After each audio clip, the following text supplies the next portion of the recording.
Good morning, dear colleagues. I am very happy to welcome you all today at our European Regional Artificial Intelligence for Informational Accessibility Conference. This event is a part of a global AI for Information Accessibility Conference that is organized annually by the Working Group on Information Accessibility of the UNESCO Information for All program to commemorate the International Day for Universal Access to Information. The fifth global conference will take place tomorrow on the GatherTown platform, and we kindly invite you to register for the event, to get acquainted with presentations of 68 plus speakers, and to take part in the informal networking. I would like to thank UNESCO Information for All program and the University of Münster for their support of the European Regional AI for Information Accessibility Conference. The topic of today's event is Mind the Gap, how generative AI is breaking power and reinventing the value of information, intellectual property, and information accessibility. And today we will discuss the future of information and the law in the era of AI. My name is Daria Opryshko. I am a media law consultant, a Philip Schwartz Fellow at the Law Faculty of the University of Münster, and a member of the Working Group on Information Accessibility of the UNESCO Information for All program. And today, I will moderate the event. Before we start, I would like to make some organizational comments about the Q&A session. During the first panel, we will have 2 time slots for the discussions. The first slot will be after the presentation of our keynote speaker, Nicole Stremlow, and the second time slot will be after the presentations of all speakers on the panel. I would like to encourage participants to write down their questions for the speakers in the chat so that I will be able to pass them on to our panelists during the Q&A sessions. I would like to open our first panel, AI and the Future of Information, with remarks by Mr. Cordell Green, an executive director of the Broadcasting Commission of Jamaica, a vice chairman of UNESCO Information for All program, and the chairman of the UNESCO IFAP Working Group on Information Accessibility. Please welcome Mr. Cordell Green.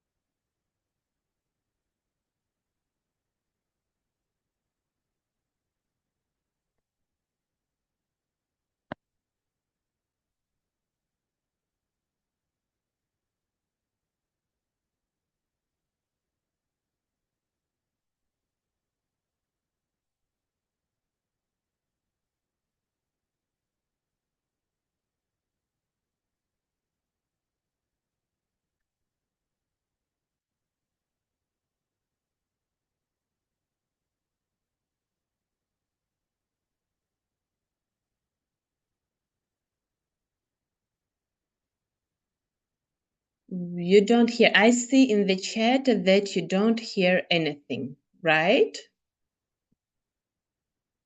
Okay, let's try again.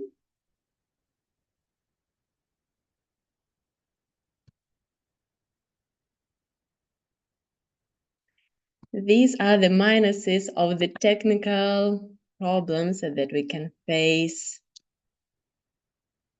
Let's try again.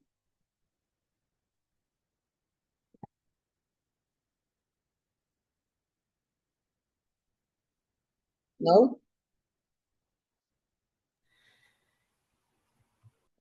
Unfortunately, no. Well, Daria, are you hearing me?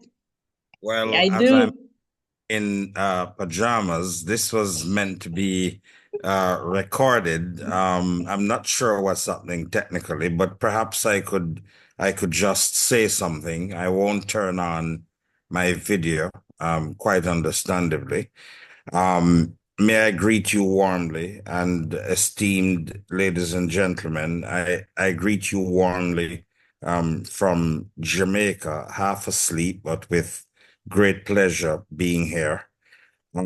We gather at a time when artificial intelligence joins the pantheon of great human inventions that permanently shape society.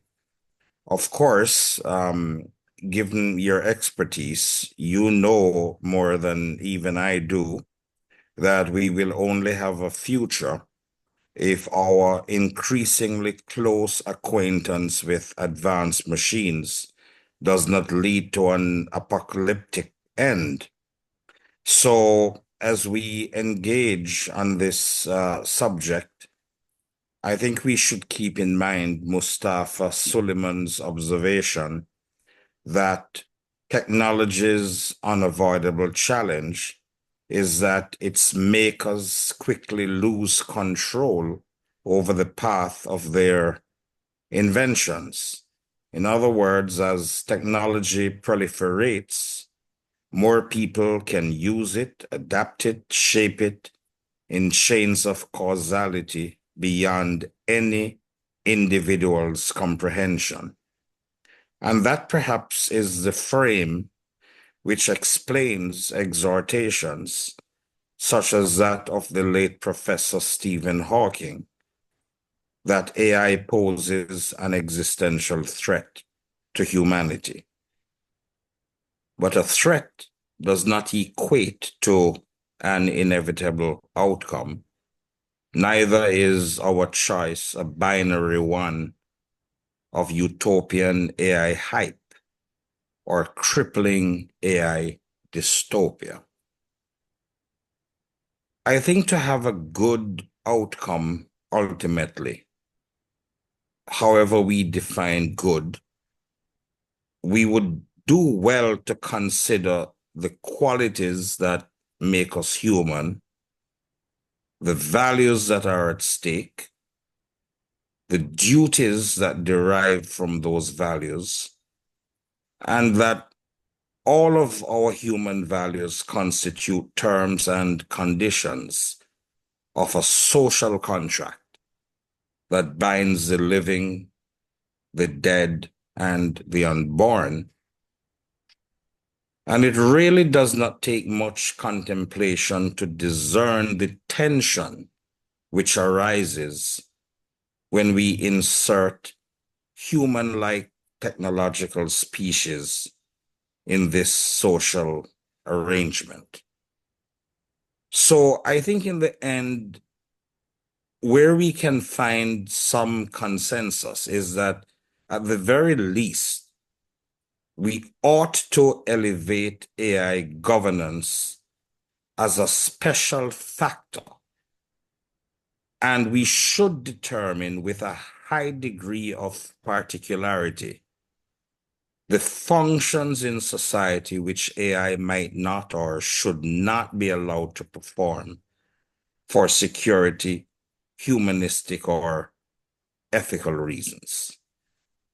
If nothing else, it cannot be repeated enough that the deployment of technology to result in efficiency gains and economic advancement must not be done in a manner which devalues the quality of being human or threatens the sustainability of the human race.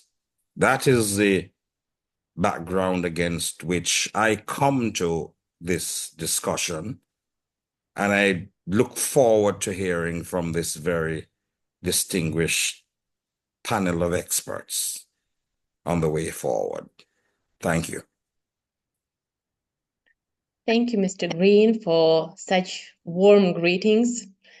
It's great that you're with us, even though it is 2 a.m. in Jamaica. And now I'm very happy and honored to introduce you to our keynote speaker, Nicole Stremlow. the head of the program in comparative media law and policy, and associate professor at the University of Oxford's Center for Social Legal Sciences Studies, a research professor in the School of Communications at the University of Johannesburg.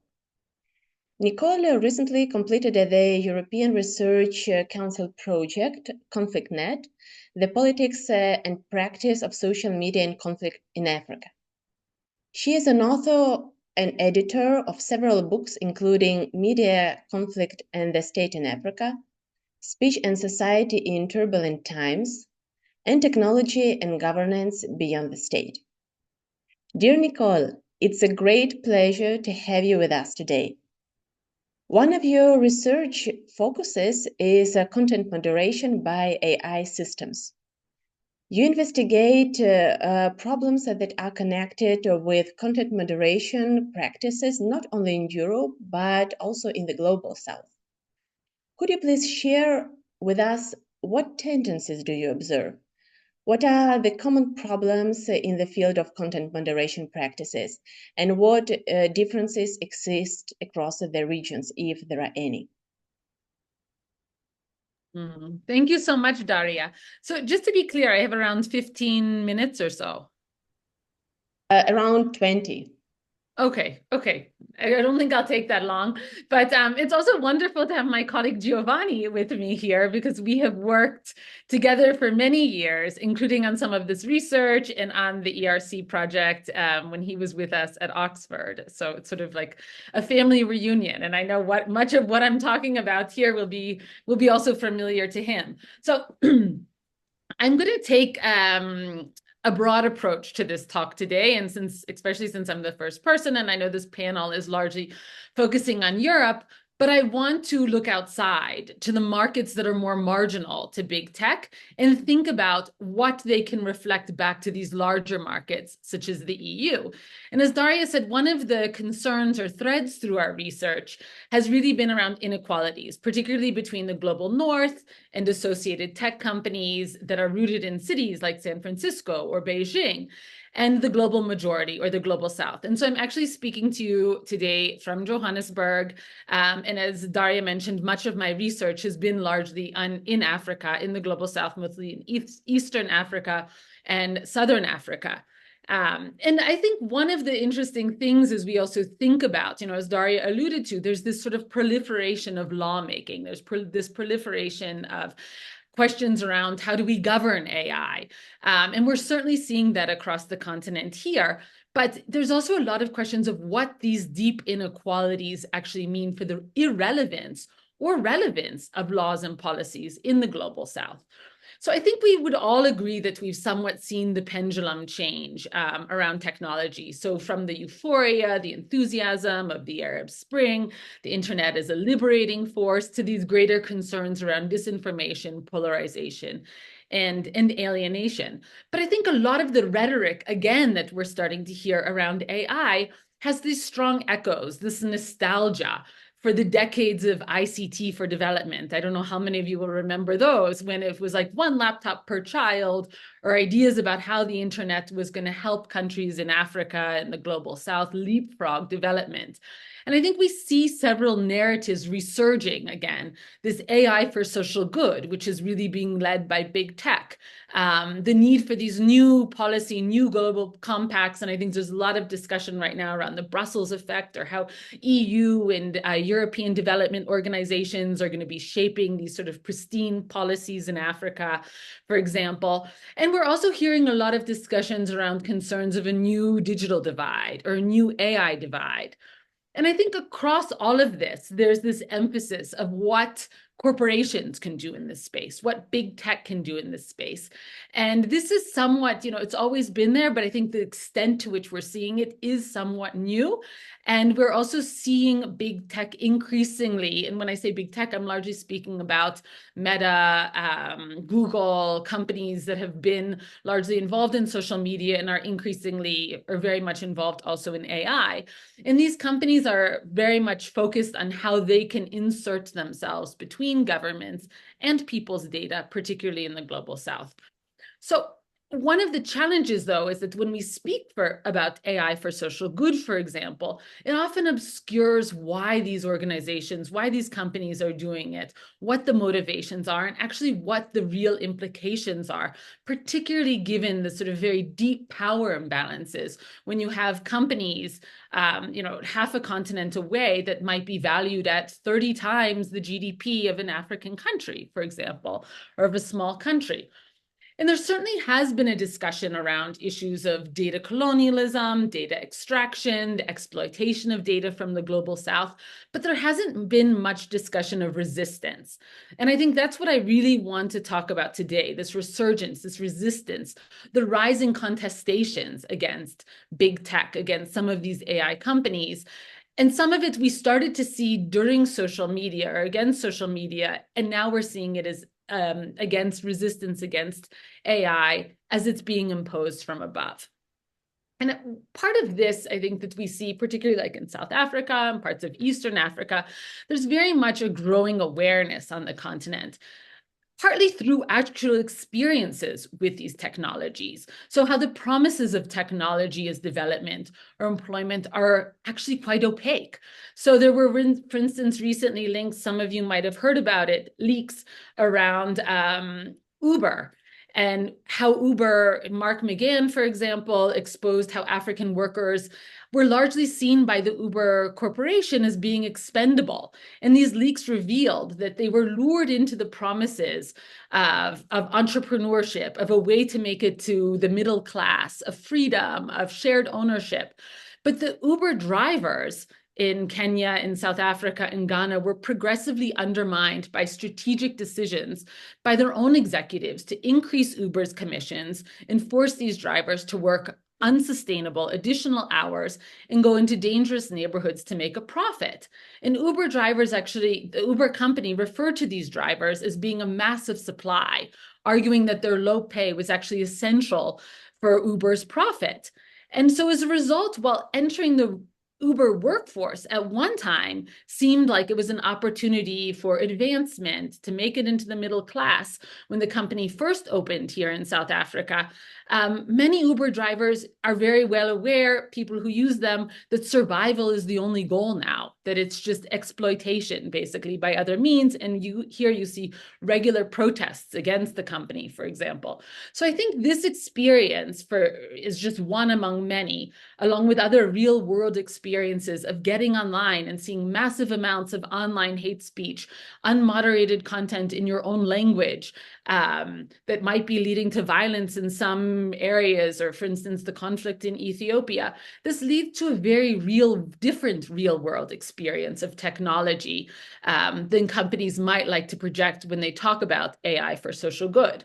So I want to specifically refer to two cases. One is a case from Kenya and one is a case from Uganda that I think also capture this trend of what in some of a paper that I'm working on with the colleagues we're calling expanding geographies of accountability.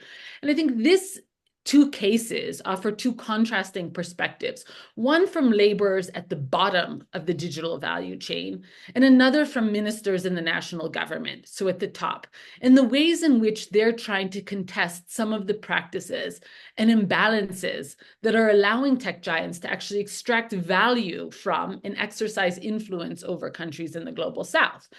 And these forms of contestation, while they might be emanating from Africa, I would argue that they actually really have global significance, and they're really important for thinking about some of these issues in Europe, for example, because they're forcing large tech companies to actually face the real costs at an economic, political, and social level of their global operations. So I want to conclude then, I'll conclude by discussing briefly how some of these forms of resistance can actually inform better and more locally grounded approaches to policymaking and lawmaking related to big tech and AI in Africa, rather than simply this effort to replicate international templates or revert to the so-called Brussels effect. So the first case, and some of you might have heard about this, is between content moderators and Meta in Kenya. And so this centers on content moderators that were working for an outsourcing firm called Sama in Kenya. And we all know by now, content moderation is grueling, difficult work, emotionally and physically. And Meta, in this case, had outsourced the work to Sama, and this company has marketed itself as an ethical outsourcing firm. So it promoted something that was called impact sourcing, which is framed as providing dignified work to the world's poorest by paying a living wage.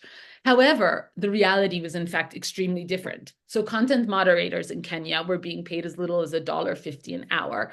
And they were also being subjected to intense surveillance with their productivity, like being regularly monitored. And worse, I think one of the challenges is the work they were doing was absolutely traumatic. So they were requested to review disturbing content, images of murder, abuse, and they had little mental health support. Some developed post-traumatic stress syndrome from this, depression, etc. So the working conditions were extremely bad, and some workers threatened to strike unless things were improved. And a couple of years ago, Daniel Motong was one of these content moderators in Kenya. He led a movement to try and improve the conditions. So he sought better pay, mental health support, better working conditions. But instead of responding to this, instead of the company responding effectively to it, he was actually fired. And Sama claimed that his actions were threatening their relationship with Meta.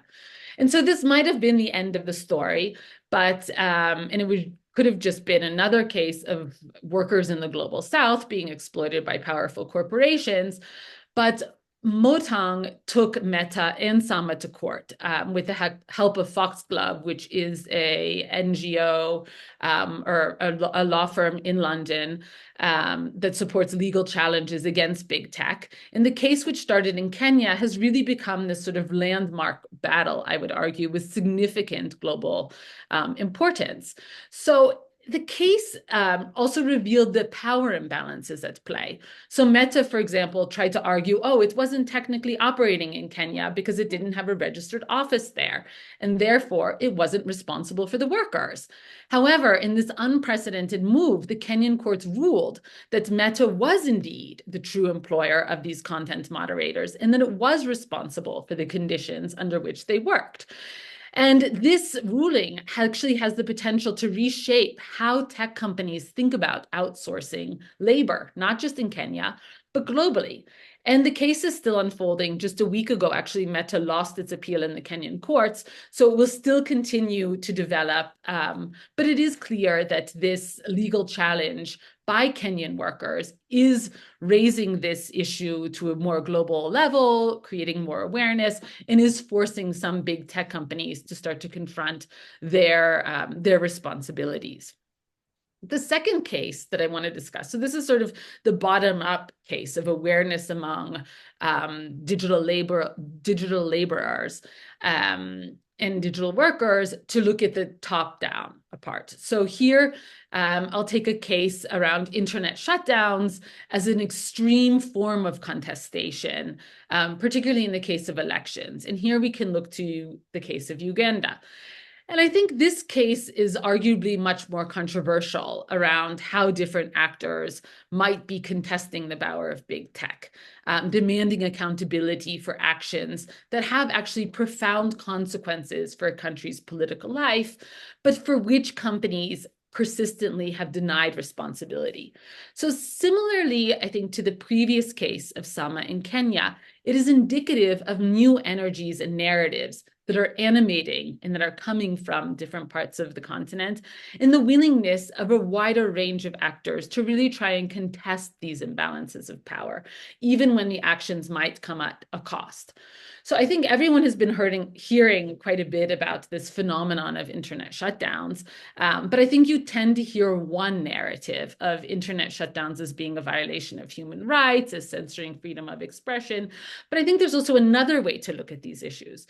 So taking the case of Uganda, Uganda's elections, which were now a few years ago, in 2001, these elections were highly contested, and right before the election, a few days before the election, Facebook took down around 30 pages, a couple hundred user accounts, groups, Instagram profiles that were linked to the Ugandan government's ruling party, the National Resistance Movement. And it was arguing that these pages engaged in coordinated inauthentic behavior and were trying to manipulate public opinion ahead of the election. And so this included fake duplicate accounts, etc. But in response to this move before election day, the Ugandan government blocked Facebook in the country, and they only restored access to Facebook 6 months later. So this measure, which for days immediately before and after the elections, then extended to a complete full shutdown of the internet in Uganda, was condemned as violating free expression. There was large outrage in the so-called international community. But many of the most vocal forms of condemnation, many of those that were really, really outspoken against the internet shutdown, were actually unconcerned, or in a way almost ignoring the reasons that actually might have been underlying or motivating such extreme measures. So, for example, when it's couched in this sort of very extreme human rights rhetoric, they stop at attaching blame to they mostly blame the governments for instigating the shutdowns, but they also compete and extend this narrative. And it's one that Achille Mbembe has argued, where African countries are always seen as pathological cases. They're always figures of lack. They're falling short of expected standards, and they're always sort of measuring the gap between what Africa is and what it ought to be. But this kind of reaction doesn't create the space to ask different questions. So it doesn't create the space to say, what actually might be motivating these shutdowns? Is there another reason? Are there other factors that we might be missing besides simply dismissing, another autocratic government in Africa? So I think one of the challenges that we found as well is that companies have long been aware of their capacity to sow division and antagonism on their platforms, including in the case of the civil war in Ethiopia, but they've been really slow to acknowledge their responsibilities or act in ways that are proportionate to the risks that are actually generated on their platforms. So content moderation has mostly been tied to financial incentives and disincentives. And investments in content moderation have largely focused on rich countries. And when they've been extended to less lucrative markets, it's largely been in response to events that are US foreign policy priorities, such as Russia's war against Ukraine, or stories that really galvanize public opinion, such as the genocide against the Rohingya in Myanmar. But for low resource languages, particularly many in Africa, the investment of resources and time is marginal. So as a result, and I think this is what we heard also from the Frances Haugen leaks a number of years ago, the most fragile countries end up using the least safe versions of the platforms. And these double standards in dealing with core and peripheral markets are also evident in how big tech engages with actors that are seen to be powerful and resourceful. So Facebook, for example, has to comply with Germany's requests to take down content violating its national laws, but it largely dismisses these demands that originate from African leaders and legislators. So returning to the Uganda example, the Uganda case, so following this block that was imposed by Facebook on the pro-NRM, the pro-government accounts, but not on the accounts that were managed by the opposition, that many would argue were similarly displaying this coordinated inauthentic behavior. The government had also expressed its concerns in a letter to Facebook, but no action was taken on this content. So this sort of inequality of responding to government and opposition, obviously from the perspective of the ruling party, Facebook took sides in a political competition ahead of the elections in ways that actually favored the opposition. And it couldn't be challenged. The government struggled to engage with the team that was responsible for content moderation. And one of the things that emerged from some of the interviews that we did in Uganda was that the decision to take down pro-NRM accounts, but not others that were displaying this coordinated inauthentic behavior, was actually dependent on how the information was brought to Facebook's attention and by whom. So action was taken on the government pages after Facebook was alerted by a research organization that only has a few employees focusing on Africa and had limited capability for extended research. And one of the employees involved in the Uganda investigation described how they came across this material, the government material, only a few days before the election. They'd sent the material off to the companies. At that time, it was Twitter and it was Facebook, and both acted quickly because this report came from a so-called trusted organization.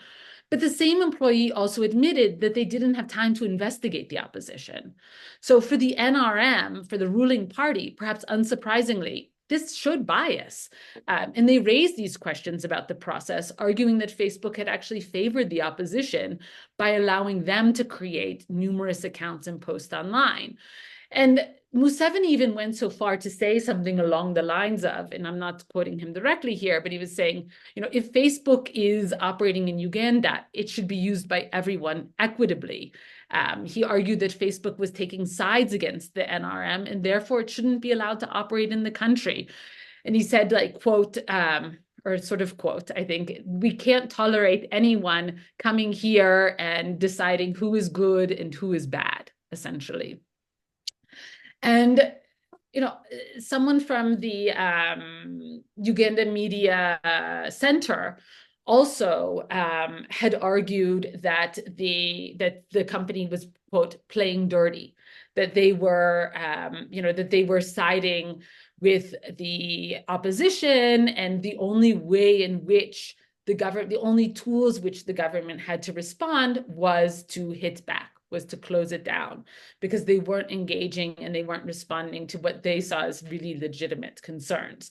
So I think these two cases, they're quite significantly different. So one is a spontaneous, a much more bottom-up response to what is seen as a form of exploitation, which is really emanating from individuals who felt deprived of their rights, deprived of their dignity. And they found unexpected support, in a way, from the Kenyan courts, unions, local actors, and international advocate networks.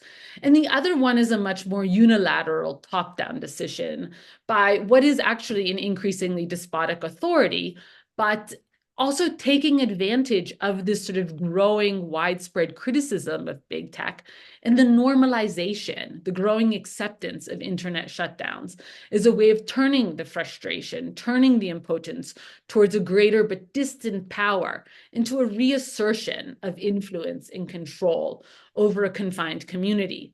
So taken together, and there's a number of other examples I could use, including the recent case from Ethiopia by someone whose father was killed, and he argues it was largely instigated by online hate speech and Meta unmoderated content, and he's also launched a court case actually in Kenya as well.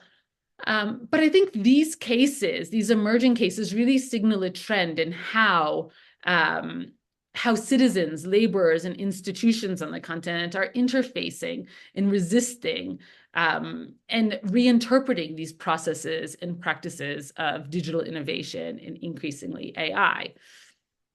So these are both what I would argue is sort of an expanding geography of accountability, which tech companies are increasingly, and AI companies are increasingly going to be forced to come to terms with. The actions taken against Meta, the discourses articulated around them, sort of reveal a new disposition to challenge these once powerful, widely accepted narratives that were promoted by big tech, that have been promoted by a lot of countries in the global north as well, and that also uncover some of their practices about extending forms of domination from centers of innovation and capital accumulation onto African states, laborers, and citizens. And I think to date, only a small number of actors have really had the willingness, the power to stand up to big tech. The EU, above all, all others, has really sort of uniquely devised legal instruments forcing these tech giants to modify their approaches towards an expanding array of rights and duties on the map of the territories. But Africa has not featured. It hasn't been so much a place where tech companies would really expect pushback or expect to be held accountable for their behavior. And I think in many respects, hopefully, we might have reached a turning point. It might be over-optimistic, but in the words of one of the SEMA employees that launched this, that was involved in the case, he said, maybe they're becoming a rallying cry for new transnational forms of mobilization. So the traditional power dynamics where African countries were seen as passive recipients of digital technologies, of ICT for development, of AI for social good, are starting to shift, where governments, workers, citizens are asserting their rights, demanding better conditions, fairer platforms, and more control over how these technologies are being deployed in their societies. And I think despite these promising developments, there's definitely a long way to go when you start thinking about how to translate them, or how to translate these sort of forms of contestation into concrete policy changes. One of the key challenges right now many countries are facing is how to develop policies that actually protect workers, promote innovation, but really ensure that tech companies are operating in a fair and accountable manner. And I think one of the challenges is that actually having these policies matter. So right now you have such a strong discussion everywhere across the continent about the need for these policies, but how are these policies actually going to have influence on large AI companies half a world away? And I think these are the same companies that have been involved in social media, and we've seen it hasn't really mattered. The policies don't matter. It's implementing them where it's the really big challenge. So I think I will conclude with that, and I look forward to the discussion later. Thank you. Thank you very much for such a great introduction into the problem. I have a question in regard to the inequalities that are inherent in current approaches to content moderation practices. Do you think that the economic and political factors play the main role in such a situation? Or there might be also other factors, for instance, a linguistic diversity of African states. As far as I remember, you stated in your article that only in Ethiopia there are more than 70 languages. And we actually know from the numerous research that in order for the AI systems to provide, let's say, more or less accurate results, they have to be trained on a very large data sets. And this actually raises the question of training of AI in linguistically diverse countries like Ethiopia. Will there be enough of data to train AI systems in a daily way? And if not, will it affect human rights, and how? So these are my questions in this regard. Thanks. Thank you so much. I mean, I think it's a huge question. It's an important question. And I think all of those things matter. So I think at an economic level, absolutely, it's something that we discussed, these markets aren't priorities. So they're not being, they're not having large scale investment in terms of developing tools and ways of better moderating the content.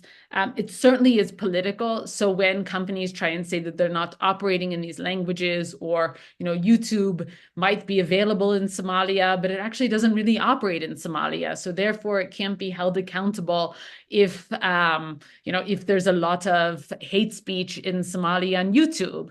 So they don't want to invest the significant resources it would take to really be able to moderate that content. And it certainly is language. And again, it's the availability of data. And so it's also, where are they getting the data from? Like if you're training models on really crappy data, you're going to get a crappy response. So I think, again, it takes investment and access to it. So I think one of the things that, yes, Ethiopia, I think, has really been in the news. And again, it's because of the ongoing conflict, or multiple conflicts across the country. And it became very, very apparent there that there was a complete breakdown, or not even breakdown because it didn't exist, of online content moderation in many of the languages. And so I know that there were sort of very ambitious efforts to try and develop better moderation in Amharic, but Amharic is just, it might be the official language, but it's spoken by like 30% of the people. So I think one of the really big challenges is addressing all of those other languages as well, or sort of combinations of languages, because people don't always just write in one language, but they might be switching words or speaking in with parables or other ways. So I think that's one of the biggest challenges. Thank you so much. Thank you, great. It was a very interesting presentation and insightful conversation. Maybe participants have some questions. If you do have, please feel free to put them in the chat, and I will forward them to our speakers. As of now, I don't see any, so maybe if there arise some, we will just take them at the end of our panel. So now I would like to invite our next speaker, Victoria Romaniuk, the chair of the IFAP Information Ethics Working Group, a director of the Mohyla School of Journalism at National University Kyiv-Mohyla Academy, and a visiting professor at Carlos III University of Madrid. Victoria is an editor of a well-known Ukrainian fact-checking project Stop Fake that was launched in 2014. And she publishes on topics connected with the media, disinformation, propaganda, fact-checking, and media influence. Today, she is going to give us a practitioner's view on the problem of disinformation and AI, and on how AI technologies are being used not only to create disinformation, but also to disseminate it. Victoria, please, the floor is yours. Hello, everyone. Thank you very much for having me. It's a really great honor to be here and talk about the artificial intelligence and disinformation challenges. So today I will speak as a media practitioner based on my experience with organization Stop Fake, as you mentioned, and I would like to talk a bit about this organization. Stop Fake was founded in 2014 at the Mohyla School of Journalism by students and professors. And for us, it was really very important project that helped us to conduct misinformation, disinformation, analyze fake, analyze media, Russian language media and English language media in different environments, and analyze audiences' behavior, and so on and so on. So the use of artificial intelligence in disinformation campaign and manipulated public opinion has become a new challenge for Ukraine during the full-scale invasion, Russian full-scale invasion. And of course, before the war started, the Ukrainian government took an important step by adopting the artificial intelligence development concept in 2020, an action plan for its implementation in 2021. But of course, now we had a lot of new challenges, and of course, the use of artificial intelligence in the context of disinformation can be divided into the following formats. First of all, creation of fake context, manipulation of photo, video, and audio, audiences analysis and content adaptation in their needs, and dissemination of disinformation through generated, coordinated, inauthentic behavior.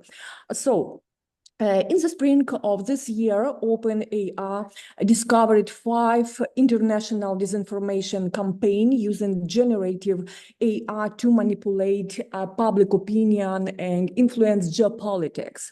OpenAI's report mentioned that this campaign involved government agencies and private campaigns from Russia, China, Iran, and Israel. They highlighted two major campaigns, the Russian doppelganger and the China spamouflage, and specifically doppelganger campaign aimed to create entire Ukrainian comments and posts using artificial intelligence, publish it in English, French, German, and Italian and Polish, of course.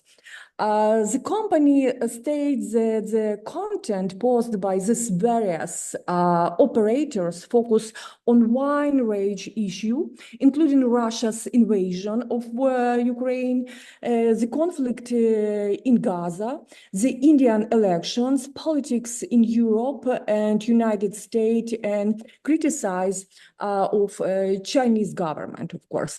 And during the full-scale invasion since February 2020, Ukrainian fact-checking and analytical organizations have recorded various types of disinformation campaign in Ukraine carried out using artificial intelligence. In those campaigns, it will be associated with content generated and, of course, deep fake. So I would like to give some example. And first of all, generated content and fake news include text, video, and photo forgeries, as well as imitation of styles and voice. Some author, for example, disinformation campaign use video with fake voice of famous TV host who emotionally talk about the supposed mass attack. And such materials were spread to intimidate the audience and create panic in society. And modified content is a mixed form that combine real and fake materials, created a convincing illusion and authenticity. And for example, fake video can be edited to realistically reproduce lips movement or facial expression and enhancing the effect of truthfulness. So, talking about the deepfake technology based on learning method allow for the creation of realistic fake video, audio, and images. Known example include fake video messages from the president of Ukraine, Volodymyr Zelensky, supposedly called on military personnel to surrender, or messages from Commander-in-Chief of Ukrainian Armed Forces, Alexander Syrsky, supposedly urging Ukrainians to capitulate. And there were also fake messages from the former Commander-in-Chief Valery Zaluzhny, who supposedly calling for protests against President Volodymyr Zelensky. The dissemination of disinformation through artificial intelligence includes the creation of automatic bots and software agents, as well as automated content distribution. And numerous automated commentators and bots on social media create the illusion, a dominant viewpoint, misleading and provoking society into destructive communication and discord. Often artificial intelligence generated disinformation contains emotional content, of course, and is aimed at amplifying panic and fear within society during the crisis, when the audience has limited ability to verify information and is forced to make quick decision. Disinformation usually use images and public figure, military commanders, and top state officials who make important decisions and issue orders. The photo and video are publicly available, of course, and which make it easier to use in fake messages. And source of such messages often include anonymous accounts on social media, especially on platform like Telegram. And those technologies are widely used in disinformation campaign to create fake news and manipulate public opinion, as I mentioned before. And Meta company, report for the second quarter 2024 related that since 2017, at least 39 Russia sponsored campaign were identified as spreading anti-Ukrainian disinformation on Facebook and also in Instagram. Their campaign actively used artificial intelligence technology to create fictional characteristic and narratives for propaganda purposes. So, what are the biggest challenges we face today? Of course, artificial intelligence contributes to the erosion of trust in the media and official sources of information. And fake news and fabricated materials undermine this trust, weakening society's ability to resist manipulation and disinformation, of course.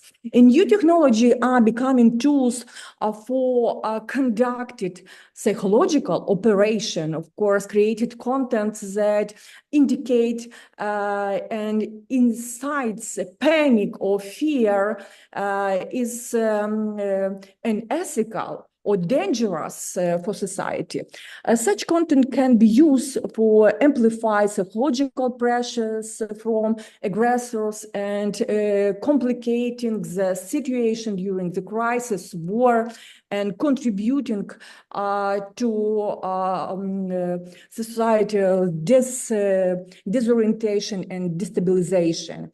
And the mass dissemination of disinformation through artificial intelligence can lead to a significant decrease in people's ability to critically assess information. Well, false information become part of the everyday information flow, society become more vulnerable to aggressive influence and manipulation. And this undermine the foundation of critical thinking and make individuals easily targeted to disinformation campaign. Thank you very much. It was very interesting, how you see it is from the practitioner's point of view. And I'm very grateful that you found time and joined us at our today's event. Our next speaker is Giovanni De Gregorio, the PLMG Chair in Law and Technology at Cattolica Global School of Law. His research interests include constitutional law, human rights law, freedom of expression, privacy, and data protection law. Giovanni is the author of the monograph Digital Constitutionalism in Europe, Reframing Rights and Powers in the Algorithmic Society, and co-editor of several books, including Constitutional Challenges in the Algorithmic Society. Dear Giovanni, thank you very much for joining us today. In your book, Digital Constitutionalism in Europe, you argue that there is an informational as well as power asymmetry between users and platforms, and that it leads to questioning whether the traditional liberal and negative dimension of the right to freedom of expression can ensure democratic values in the algorithmic era. Could you please tell us more about it, as well as in general about the concept of European digital constitutionalism? Thanks. And thank you so much. It's a pleasure to be here, and we try to be brief, also to have the chance to exchange some ideas, and to have some questions as well. I mean, even before to start talking about digital constitutionalism, to be fair, in Europe, it would be nice also to connect a little bit with what Nicole has said, in her keynote, because it's also important to understand these problems, access, especially because here we're talking about access at the end of the day, So the question of access is a problem, is a global issue that of course has different type of nuances. Of course, sometimes the issue of access is really about accessing digital services, accessing the internet even. Sometimes when we talk about access, are we talking about access to information, access to data? So it's important not to, always, put together everything, try to create a global theory. This actually is not the purpose.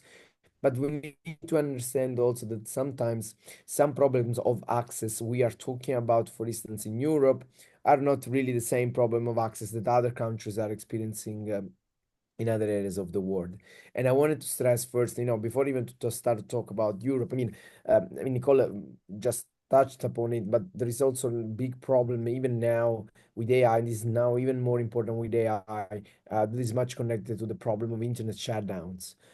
This is like one of the big issue when it comes to access to the digital, so to information, and to be fair, even to AI, because accessing all these things without having like a digital communication technology, like let's say generally speaking, like the internet, is very hard. Even if you try to bring the internet and AI technology in peripheral areas or areas that are usually outside the traditional debate between the transatlantic debate, US regulation and whatever, So it's also very important a little bit to have an idea about what we're talking about when we talk about access beyond the traditional way in which the EU or the US are talking about it, because there are still some problems that are very much not related to unpack what big techs are doing, it's more related to, basic, like civil and political rights, even participating, to be fair, So that's actually something I wanted to stress before to start.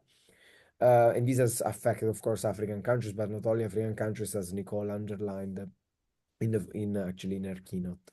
Moving to Europe, and how, the problem becomes a little bit more, if you want, sophisticated, but sophisticated because here, we're not really talking about issues related to internet shutdowns usually. So we're not just only concerned by, you know, the problem of states actually a little bit censoring too much the digital space. We are more concerned about other areas of let's say power and private powers that actually are able to influence how we exercise rights and freedoms in the digital age. And that's actually precisely what digital constitutionalism is about. It's precisely not just focusing on the role of the state, of course, um, keeping that focus in terms of saying the state is still one of the, and public authorities are still, one of the center, the core center of interference with rights and freedoms, including access to information. But we need also to understand that in the age, in the digital age, but generally speaking, now with the AI technology, this is even clearer.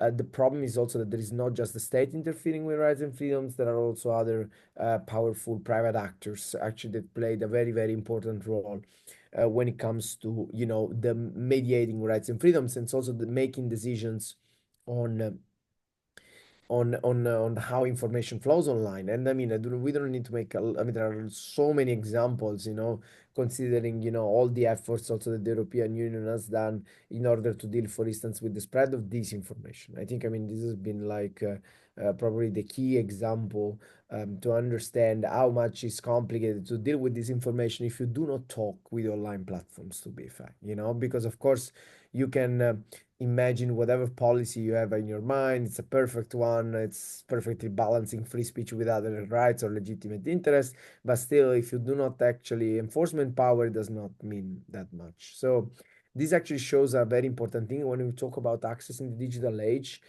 in Europe, but even in other areas of the world. We're talking also about understanding this type of relationship between public and private actors is precisely one of the course of digital constitutionalism, if you want just to summarize that in a single line.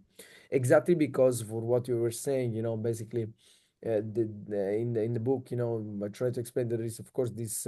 I'm not the only one, of course. Scholar underlining that there is like this asymmetry is quite clear to even to the European Commission. If you look at all the safeguards that have been introduced with the Digital Service Act, and I wanted to speak a little bit about that. Just to provide another case study, just also to provide a concrete example of how access to information, is changing. And there are so many different ways in which the Digital Service Act try to expand access to information. I mean, first of all, is asking online platforms, even the small one, not only the online big tech giants, to provide information about why content usually has been removed.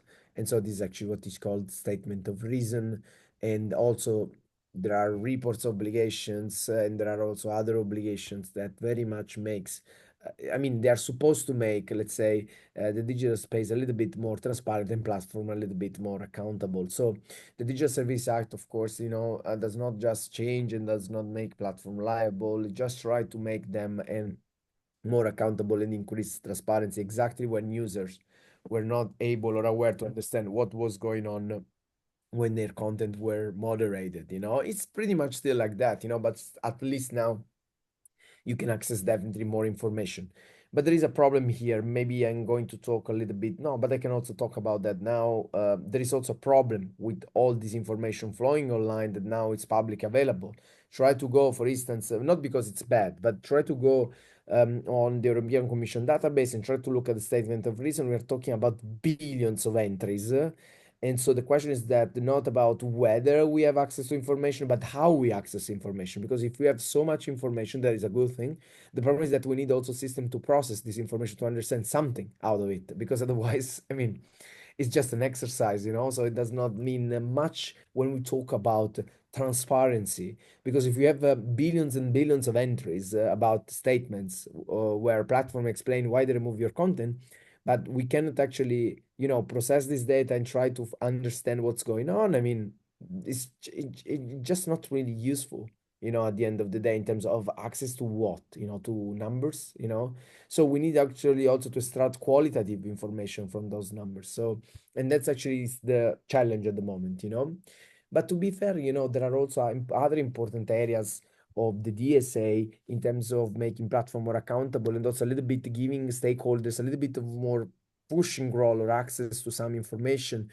For instance, civil society have been a little bit more involved with the Digital Service Act, not only in the policy making, but also, now in the relationship, the mechanism of trusted flaggers is an example. But what is also very interesting is that, and probably there is actually the discussion is also focusing when we talk about access, is about the access for research to information that are actually controlled by online platforms, for instance. And this means a lot. There is a huge discussion. We are waiting a little bit still to understand how the delegated acts will work from the European Commission, specifying the rules for basically the practical rules to ask platforms to disclose this data for research purposes. And there are a lot of questions, about actually who are the researchers. Of course, even in this case, this is a good thing about having access to information that are not there and only platform have, because are the ones that are collecting the data. But there are so many questions actually there. To be fair, just think about the problem about who actually is a researcher that can access this type of data. Whether this research should be, it's not just about independence; it's also about the institution which is affiliated. Whether it's outside EU, there are so many questions, and which type also of data the platform should provide. Whether indeed at the end probably the system will work. Whether the data will also be used, of course, for research purposes, but also the data would be also delivered only on specific topics, and people working on this information, for instance, on other topics, will not be just given to anyone. This actually is another important point, the balancing between access and that's actually also proprietary rights or actually private interest. It's also something important to take into account. In a market democracy, in a market economy. Otherwise, does not really make the system does not really make sense. So has, in a certain sense, access always see this problem with private, control contracts, property on the one hand, and on the other hand, there is the state that, a little bit governs information. So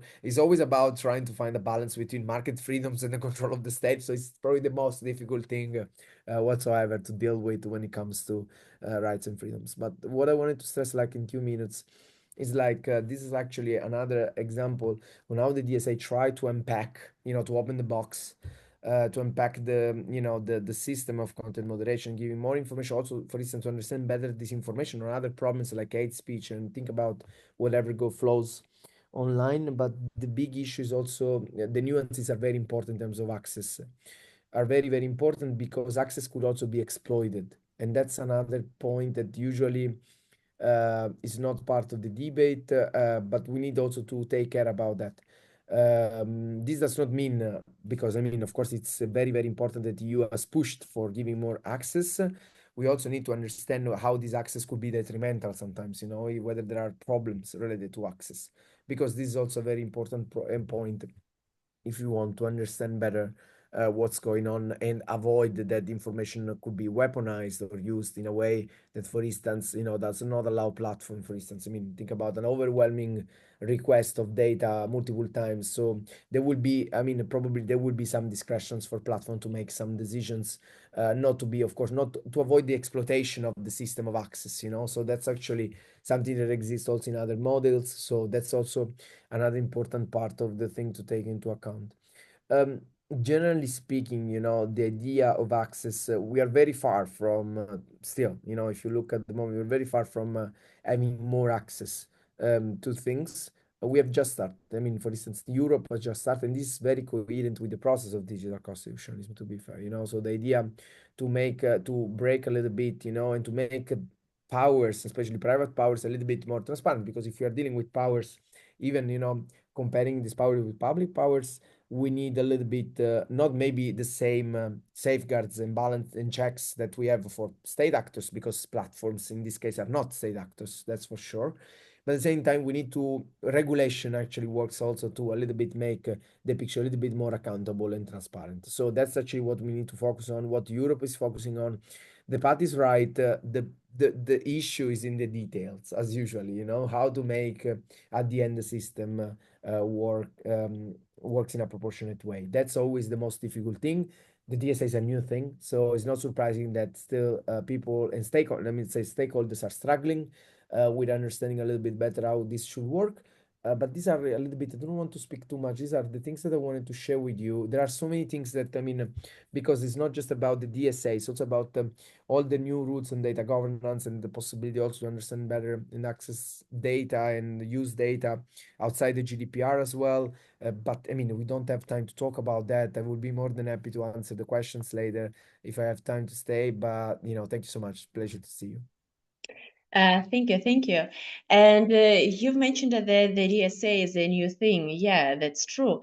And it has interesting provisions. For instance, the Article 21 of the DSA calls for the creation of a private, let's say, quasi-courts that are supposed to consider content moderation disputes.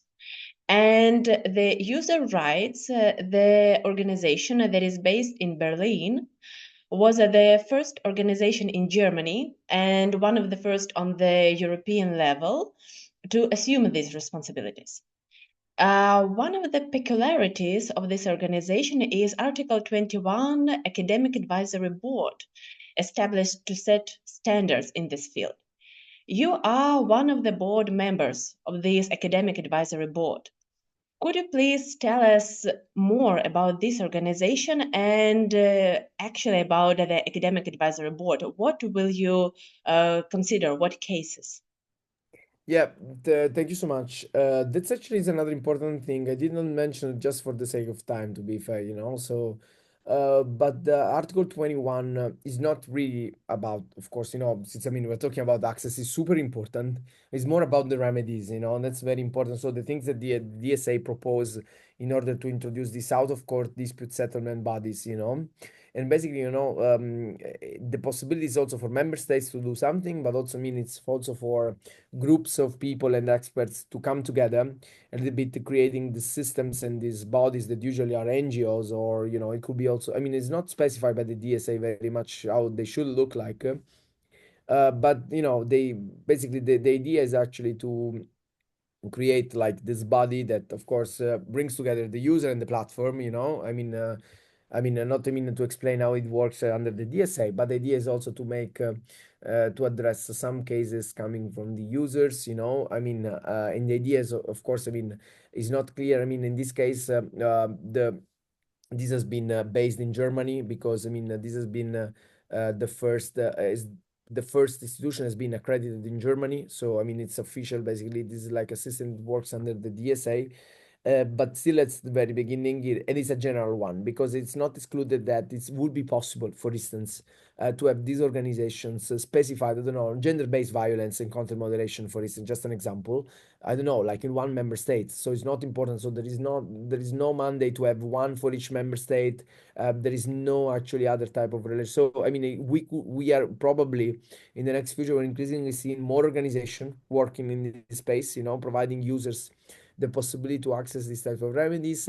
This Article 21 was the first, and I was really happy to join the group. And probably now we will, we just started. We need to see what we get, to be fair, in terms of cases, because it's a new thing. Also, the users have to understand that probably they can access this type of remedies. This is probably the big challenge, even in terms of access. And probably it will be interesting, because also this way you will have a little bit more of an idea about the type of information and data that will be part of this dispute settlement. So you'll get, even as a researcher, to be fair, a little bit of more of a sense of what's going on, of course, for obvious reasons. But these bodies will be very, very important, more in terms of accountability, but also give another remedy, another chance to the user to complain. And, that's actually what it is at the moment. Great, thanks. We are looking forward to the work of user rights, and in particular the Academic Advisory Board. So I hope that maybe the next time you will share with us more insights, and you will have really interesting cases to consider. And now I would like to invite our next speaker, Agnes Venema. Agnes is a security policy expert and a researcher, and she did her dual doctorate in intelligence and national security in National Intelligence Academy in Bucharest, Romania, and in Department of Information Policy and Governance at the University of Malta. Her research focuses on image intelligence and responsible use of emerging and disruptive technologies in the security theater. Agnes is an expert on synthetic media, the so-called deepfakes, and she has her legal background. She used her legal background to provide consultations in New Zealand, England, Wales, and at the European Union level on this topic. Currently, she works for the UN Office of Counter-Terrorism in Baghdad, but today she is here in her capacity as a researcher. So please welcome Agnes, who successfully defended her PhD thesis the day before yesterday, and who will share with us her view on the impact of AI technologies on democracy. So please, Agnes, the floor is yours. Thank you, Daria, and thank you for those kind words, and also for the disclaimer. Yes, now that I, as an international civil servant, now that I work, I need to be very clear that this is not my official capacity. I'm not here on behalf of the United Nations.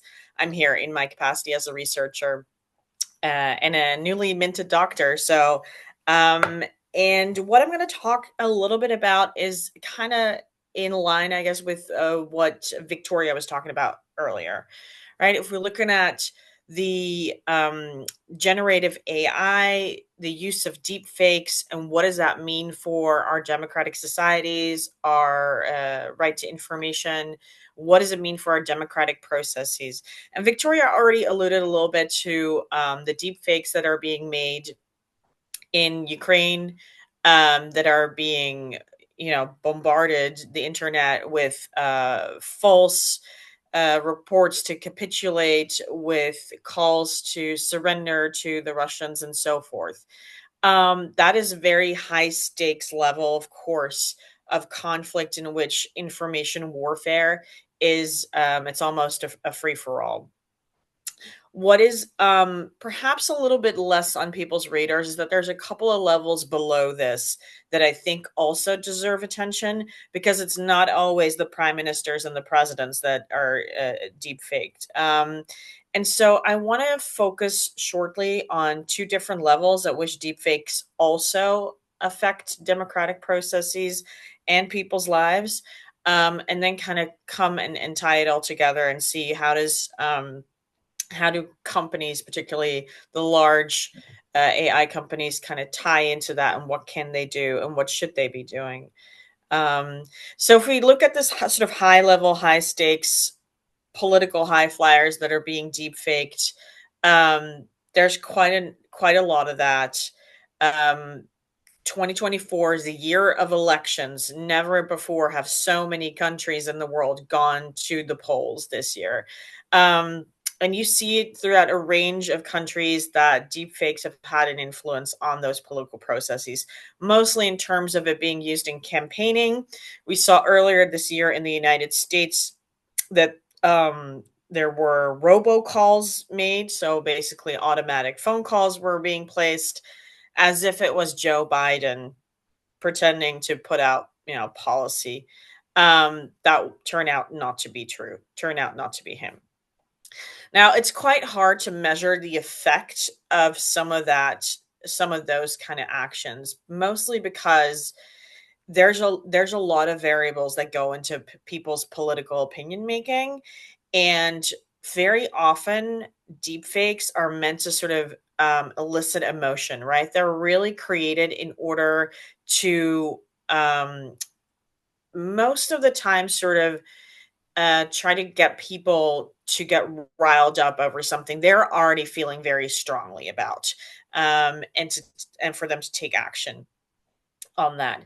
So, but below that level of high level politicians, prime ministers, you name it, presidents, you have two different levels I want to talk about. First of all, you have the individual level, where really a deepfake is created to discredit an individual, not per se because they hold an office, but because the person that they are, right? So you could think of, perhaps it's not Joe Biden, perhaps it's their chief of staff, right? Very important person, but very disruptive. If you actually disrupt that political process in the middle of election season, somebody needs to step down because of an alleged scandal that has been put out there through a deep fake, you can really derail someone's lives. That's really focused on the person as a way to attack it. And I just really quickly want to make mention of something that I don't think we've really heard today before, which is the gendered basis of a lot of these deepfakes. There are still far too many deepfakes that are made of women, and most of them are being deepfaked into pornographic material.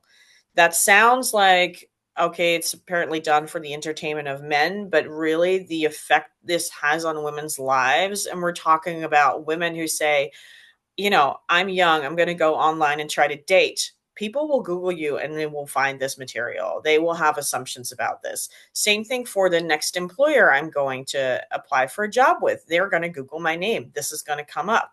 Do they really want to risk me being that person and having, perhaps a bit of an R-rated hobby outside of my work? No, they don't want to be associated with that. So once that deepfake is out there, that is sort of a ball that keeps on rolling and snowballing out of control. And in a lot of jurisdictions, and this is where I tie it a little bit in with what the large companies should do, a lot of jurisdictions, even if it has been determined that, yes, this is deep fake, someone has made it, very often we don't know who it was, but there are platforms that host these videos. Very often the victim will need to go to these platforms and say, take this down. And yes, they may have the law on their side, but they absolutely do not have any resources on their side. And material is taken down, pops back up again in a different format, is a constant game of whack-a-mole, which is exhausting and re-traumatizing for a lot of people. So that's on the the sort of more personal level. And then if you look at more of a level in between the ones that Victoria mentioned before, we're talking about the level where people are being targeted because of what they represent, right? So this could be journalists, for example. In India, there was journalist Rana Ayub, who was very vocal about the gang rape and eventual murder of an 8-year-old girl. In her capacity as a journalist, she provided that case with a lot of attention that led people to create deep fakes of her that were compromising, that were sexual of nature. That included her phone number. Her address was doxed. She essentially went into hiding. She left the internet for a while. She moved out of her house, changed phone numbers, and all because of the work that she's doing, right? And so that is one example, but you can also look at, is there a particular sports person? Are they tied to a particular brand? Are they a Goodwill ambassador? All these kind of like functions that deal with who I am as a person, as opposed to me just as a personal individual. All that opens people up to different levels of AI generated abuse, unfortunately. In the same time, we can look at people saying, okay, we can go the other way in political debates and political campaigns. If I take, again, the United States as an example, we see a lot of different organizations endorse a specific candidate. What if there's a deep fake video of, a large organization putting an endorsement out there that is untrue? You create pandemonium and chaos. And very often it's the chaos that benefits those wishing to do harm. So those are just the two levels I wanted to talk about. Now, to shift a little bit gears towards what I was saying earlier about, the victim has to go on these platforms and basically say, you need to take this down. Here's a takedown notice. Really where I think we need to do better, both in terms of governments and in terms of private companies, we need to be better at assisting people who have found to clearly been victims of this. Why is it their responsibility when they've been already victimized to actually go online, search for their own harmful content, and then have to take all these steps to get that material taken down? If we're talking content moderation, that is very clearly a step where I see we can do far better, and we should be doing far better. If we're looking at general legislation on deep fakes and synthetic media, there's been a lot of questions like, why don't we just prohibit it? Which I think is a bit of a short-sighted suggestion, because and I want to be very clear about this. There's a lot of very good applications of generative AI, of deep fakes. We can do amazing things with them. Just because of the field that I am in, right, national security, I focus on all the really horrific stuff that we can do with it and that I see being done with it. So, but I do feel it's important to put that disclaimer out there that I don't believe in a full-on ban, but we do perhaps need to have a good look at what are some of these applications that we're using it for, and what can we do in terms of legislating how we use this. Now, Giovanni already briefly mentioned, there's different EU legislation mechanism. We have the EU AI Act that's going to come into effect. That very clearly defines that there needs to be essentially a warning that says, okay, this is artificially generated material. But the question is, again, what are we doing in terms of enforcement, both legally on the government side? What are we doing in enforcement in terms of this doesn't happen? What are companies going to do when they find out that a profile, a person is actually publishing deepfake content without that warning? Are they going to have effective measures in place? And this is a bit of I'm putting it out there as a question without providing you really an answer, because it's still so new. We don't know how this is going to be playing out. But we do know now that, at least for the EU, there's specific obligations that we're going to put on companies. The question is, how is enforcement of these rules and regulations going to play out? I'm very interested in seeing how that's going to happen. Unfortunately, I'm also slightly skeptical. And that just has to do with the fact that for I've been working in this field for the better part of 7 years on deepfakes, and it's not until really fairly recently that there's been some attention say, oh, this is actually problematic. Whereas for at least 10 years, we've had, women were almost sort of the canary in the coal mine, the first victims of this.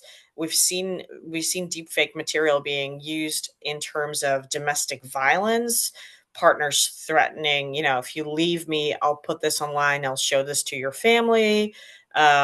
People using it because there's in certain religious communities, people will think, okay, well, where there's smoke, there's fire. You must have done something to deserve this. People being ostracized, people being extorted. There's a lot of really nasty stuff there already under the surface without us looking per se at this sort of high level. How does it involve the democratic processes? But now that it is going to actually influence, or that there's a focus on the potential influence on democratic processes, we now see a bit of a trickle down effect on, oh, actually it affects people's daily lives as well. And we should be doing something with that. And that does make me a little bit hopeful that at least we're having the conversations now that we were not really having 4 years ago. So I'm really grateful in that. So I'll end on that sort of more uplifting note, but I look forward to having discussion and answer any questions that might come up. Thank you, Agnes, for bringing such an important issue to the discussion, and for raising good and bad sides. Thank you. At Agnes, excuse me. yeah. I just want to say that it would be great to communicate after the conference about our common experience, if I may. Absolutely. Let's do it. Let's do it. Right. Great. At this point, I had to invite Mr. Kulikov, who is the co-founder of Hromadske Radio and the head of Ukrainian Commission for Journalism Ethics. But unfortunately, he asked to pass his apologies for not joining us today because of some serious issues and circumstances. That is why I'm jumping forward and invite our next speaker, Lydia Dudkevich, who is a doctoral researcher, KU Leuven, Center for IT and IP Law. Lydia works on platform governance, AI, and freedom of expression in various European projects, such as artificial intelligence for the society and the media industry, and understanding algorithmic gatekeepers to promote epistemic warfare. She's also an editorial board member of the AI Media Observatory. I invite Lydia to hold her presentation and to describe the situation. What do you observe in the field of AI and access to news content? And it would be great if you also tell us a little bit more about the repository of resources called How is the Media Sector Responding to Content Crawling for Model Training? That was launched in the frame of AI for Media project. As far as I know, the aim of this repository is to observe how media organizations are responding to content scraping activities that fuel AI models, and to guide media organizations to formulate their own responses to crawling copyright content for AI training. So please, Lydia, the floor is yours. Great, thank you very much, Daria. Thank you for the invitation, first of all. If that's okay, I would like to share a presentation. I have a few slides just to show with the links and with the visuals. So I will make a trial if that works. Do you see my presentation? Yes. Do you see it now in a full screen? Yes. Mm-hmm. All right, perfect. So yes, so I will narrow down my presentation theme to really the relationship between media and online platforms. And that comes from the fact that for the past 4 years, I've been working on the project called AI for Media, where together with media organizations, we did look on how policy regulation can help media organizations, legacy media, newsrooms to use AI. And also, on the other hand, we looked on how what's going on the online platforms, and how that impacts media and media freedom as a right. So just starting with some context, I find a few numbers here interesting. So first of all, Digital News Report by Reuters says that actually social media is the main way people come across news online. And that has been already the case from the year 2022, where the majority of people really identify social media platforms and search engines as the main source of the news for them. And only around 20% of people actually say that they take the news from the news websites and from the news apps. And what we also see from the research on the topic is that there is a rising role of influencers and also the existence and appearance of the short news video formats. And another chart that I wanted to show you it comes from the US-based research that actually shows that among people who regularly take their news from social media sites, 52% of the people regularly get the news from TikTok. And that's a huge increase because in 2020, this number was around 22%, and now it's 52%. So this is just to show that there is really a growing role of online platforms in accessing information, providing information to the public. So that phenomenon has been described as the platformed publishing, so which refers to a situation where news organizations, where media have either no or very little control over actually how their content is being distributed by the online platforms. And some researchers even argue that actually the entire news cycle, so from the production to distribution to the consumption, is really organized around the platforms and their logic. And we also see that to adapt, media organizations need to also produce something that is called algorithm-ready content. So they need to adapt their content for the algorithm to be picked up and to be made visible on the platforms.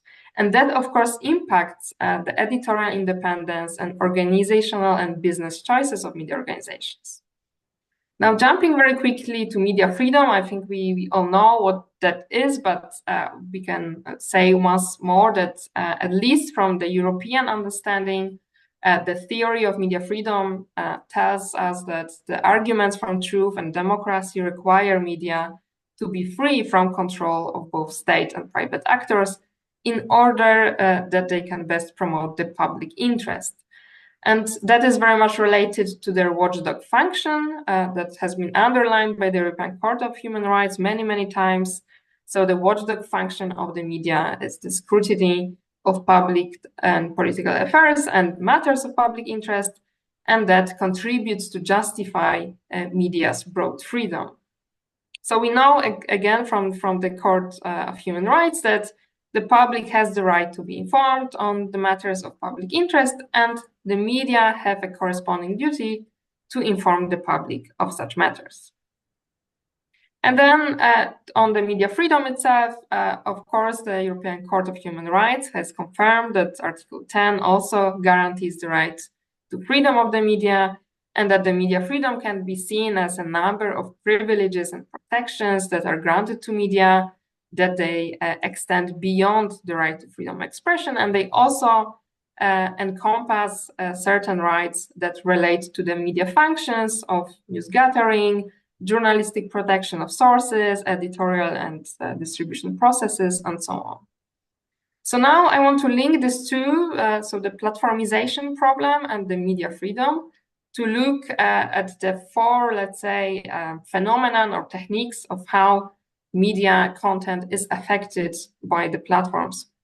So content moderation, content prioritization, platforms' understanding of public interest content, And also, I want to briefly mention chatbots as alternative news sources. So starting with content moderation, of course, we heard a lot today about that, and I think we have all seen how media content and how content by journalists is either suspended or restricted, how Meta restricted access to certain Russian outlets, and also how the Ukrainian journalism has been a collateral victim of such measures. And of course, many of that happened due to overblocking that can be problematic from the media freedom perspective.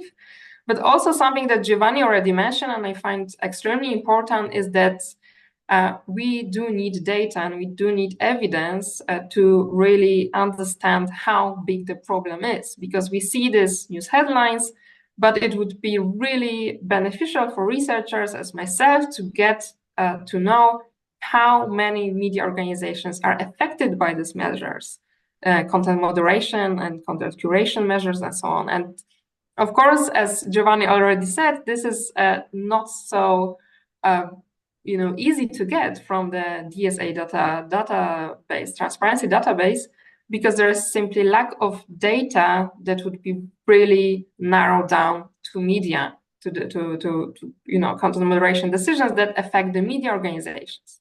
And what we have also been seeing is that there are certain gray practices, so to speak. So the practices, they are not so blunt as content removals, but such as content demotions, labeling, shadow banning.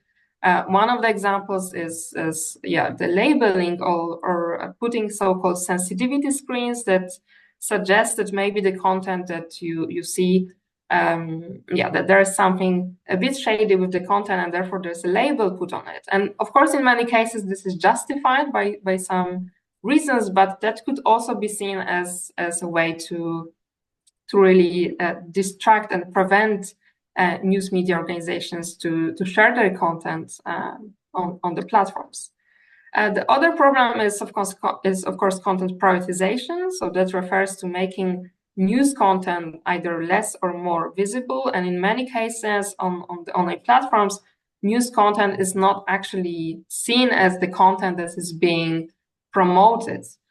And this topic of content prioritization has already been a subject of, for example, Council of Europe, who stated in the guidance note on prioritization in 2021 that actually states should act as part of their positive obligation under Article 10 of European Convention on Human Rights to make public interest content more prominent, including by introducing new obligations for platforms and intermediaries.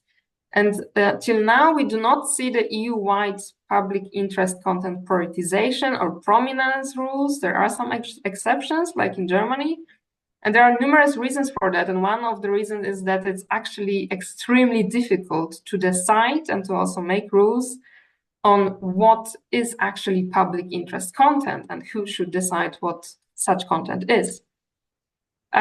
And actually, we also see that there's the research that I'm working on at the moment is where I look at how platforms like X, Meta, and TikTok, how they understand the public interest content, because these platforms, they understand their role in providing public with such content, and they also have certain public interest exceptions.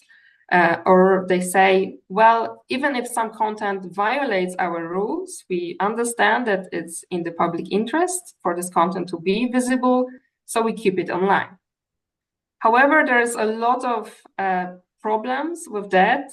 First of all, there's a lack of transparency on how the decisions are made, right? So the question is newsworthy to whom? Who decides what's in the public interest? And historically, of course, it has been the news media, it has been the journalists, the newsrooms that has set the boundaries for newsworthiness, and now is the platforms.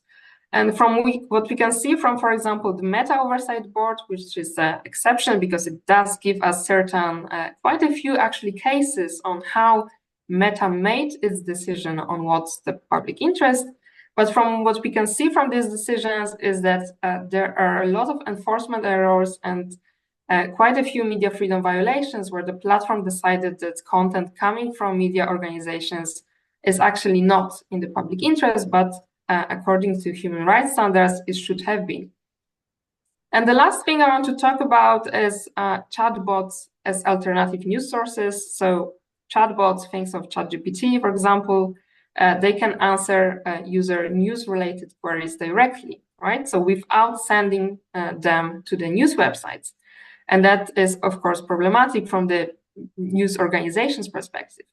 The research shows, however, that for now, the news queries are rare, so people do not ask ChatGPT and other chatbots for the news, but it could change in the future, especially if the chatbots are to be integrated in the search engines. So if the search engines, instead of sending or putting out the links to the news websites, would just generate the answer itself, that could have a major impact on media freedom.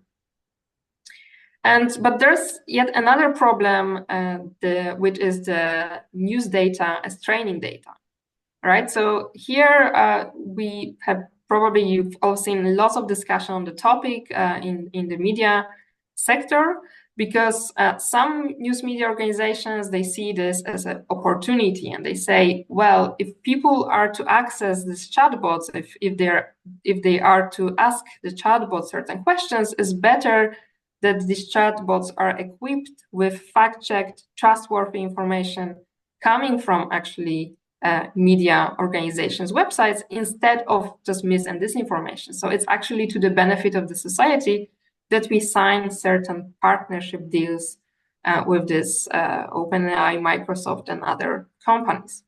However, others, and you might have seen the New York Times that was the first one to sue OpenAI and Microsoft over AI use of copyright work. So others argue that actually there are, first of all, copyright violations, and second of all, there is a difficulty in saying actually what is a fair compensation and what value should we attach to our news content that our journalists produced, and whether for ethical reasons we should even consider selling this kind of data to the platforms. And there are more approaches to the problem, and this is something that, as Daria already mentioned, this is something that we try to get together in the repository on how actually is the media responding to the problem. So I invite everyone to access the repository and also to contribute if you have experience by either signing a deal with the company or issuing the anti-scraping statement or any other measure. I think is for the benefit of all of us, and also for the benefit of media organizations to know what the other actors in the field are doing and how they are reacting to the copyright dilemma here. And lastly, I'm running out of time, but very quickly on this interaction between media, the DSA, and the AI Act. I don't have time to go into details, but I can only invite you to check the blog series that, together with the colleagues from the University of Amsterdam and the Netherlands Sound and Vision Institute, we wrote, which is especially directed for media organizations on the DSA and the AI Act. So we look at how the DSA, how the AI Act can help media organizations in dealing with some of the problems I described. And this comes from the work that also Daria mentioned, so AI for Media project, where we really asked media organizations on what are their needs, what would they need from the policies to happen. And now we analyze whether these promises have been met by the DSA and by the AI Act. And with that, I stop. So thank you very much, and looking forward to the discussion. Thank you very much for your presentation and for telling us more about these initiatives. I hope that when our participants or speakers have some kind of experience or know somebody who has it, that they will share your contacts or the contacts of the repository, and more information will provide more like the broadest landscape. And now we will open our Q&A session. And I would like to start it by discussing actually one of the latest trends of the Facebook's content moderation that is basically connected with what Lydia just told about how platforms understand public interest content. During the last month, Facebook's AI algorithms, they often mark public interest information as spam and afterwards remove it. It happened in summer with the news that were published by local European and American publishers. It happened in September in America when Facebook marked as spam dozens of posts containing vital emergency information about California's wildfire. And it included real-time updates on evacuation, fire tracking, and information from official sources, such as CAL FIRE or the US Forest Service. So, and at this point, I would like to ask all of you, what is your opinion on the role of AI algorithms in accessibility to information and use in future? And what, if anything, should be done to prevent AI systems and AI algorithms from restricting access to news and information of public interest? Who would like to start? Maybe there are some people who would like to start. Well, what I guess I can offer is perhaps not an answer, but I would like to perhaps rephrase your question almost and make it more controversial. What will we do with a company like Meta if it proved to be the fact that because this information was not reaching people, people would have actually died? Do they then have criminal liability because that information was actively stopped by them? And I'm not saying that that's the case, but it is interesting to think about. These things are actually of life-saving importance. We currently have a hurricane a Category 4 hurricane that made it into Florida, which we're expecting to see 6-meter ocean surges. That is life-threatening. There's a lot of, and we just heard Leah talk about all the people who take their information right from social media.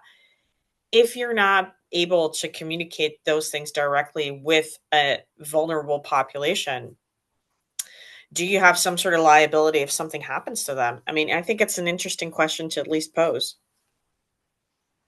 Yeah, thank you so much. Nicole, what will you say? Sure.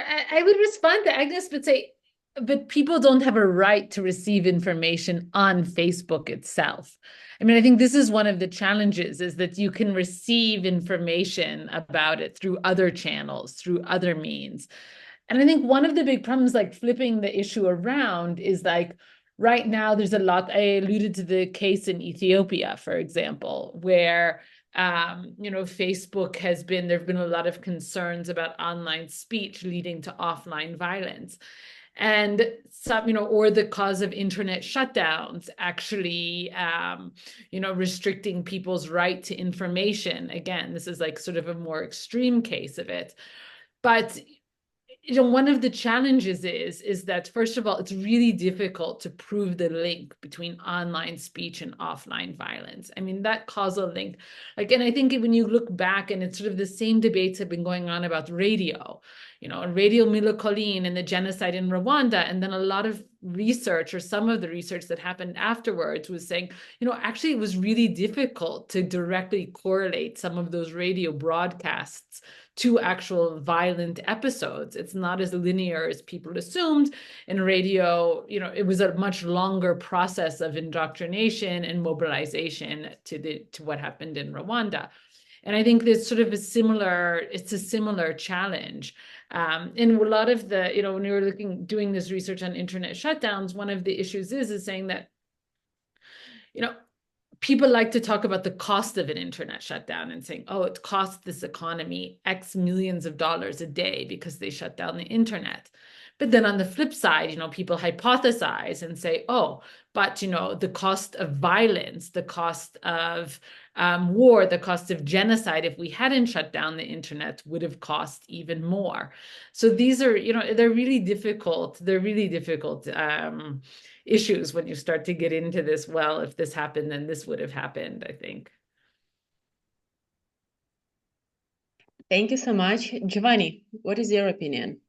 I mean, this is not an easy one, also because there are so many other pieces of technology that can be used now, and so it's not just about the access to the information, but it's also about what type of information you are accessing, and this is very much connected to the problem of we did not have time to talk about, but it's very much connected to the problem of generative AI for obvious reasons, because I mean, you can access whatever information, but it depends where and which type of information we are talking about.